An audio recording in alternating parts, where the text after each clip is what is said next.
اب یہ لفظ یہ جو محاورہ ہے مادر پدر آزاد ہونے کا، یہ اردو کا محاورہ ہے، بنا اس زمانے میں تھا جب کہ مادر پدر آزاد ہوتا ہی کوئی نہیں تھا، کوئی قسمت کا مارا کہیں آزاد ہو جاتا ہوگا، لیکن یوں لگتا ہے جیسے پیشگوئی کی گئی تھی، اور یہ پیشگوئی سب سے زیادہ امریکہ پر صادق آ رہی ہے۔ وہاں ہر بچہ بلوغت سے پہلے بھی مادر پدر آزاد ہونے کی کوشش کرتا ہے، نہ ماں کا اثر رہے نہ باپ کا اثر رہے، اور معاشرہ اس کو یہ دھوکہ دیتا ہے، اور شیطان اس کے کانوں میں یہ بات پھونکتا ہے کہ تم آزاد ہو، اب تمہیں کیا ضرورت ہے ان پابندیوں کی۔ اس کا جھوٹ، اس آواز کا جھوٹ اور فریب ایک اور آواز سے ظاہر ہوتا ہے جو ساتھ ہی کانوں میں پڑتی ہے، اور وہ قانون کی آواز ہے۔ وہ آواز یہ کہتی ہے کہ دیکھو، بلوغت سے پہلے جو انسانوں کے بنائے ہوئے قانون توڑا کرتے تھے، ان کی سزا کم ہوا کرتی تھی، ان میں پوری طرح تم ذمہ دار نہیں تھے، لیکن اب تم ایسی عمر کو پہنچ رہے ہو کہ خبردار ہے جو تم نے کبھی قانون سے باہر قدم رکھا۔ ہمارے بنائے ہوئے قانون یعنی انسانی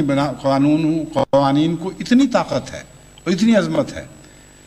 کہ اب بلوغت کی عمر کے بعد ان کو توڑنے کا تصور بھی کبھی نہ کرو، ورنہ پہلے اگر تمہیں قتل کے الزام میں صرف وقتی معمولی سزائیں دی جاتی تھیں اگر قتل ثابت ہو جائے تو، کیونکہ بالغ عمر کو نہیں پہنچے تھے، اب اگر قتل کرو گے تو عمر قید بھی ہو سکتی ہے، اور بعض ریاستوں میں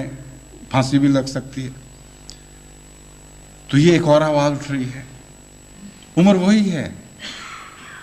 وہی عمر کی ایک لکیر ہے جس سے قدم دوسری طرف جانے والا ہے۔ خدا کے قانون کے مطابق ان قوموں کا یہ پیغام ہے کہ اے وہ بچے جو 18 سال کی عمر کو پہنچ رہے ہو، مبارک ہو،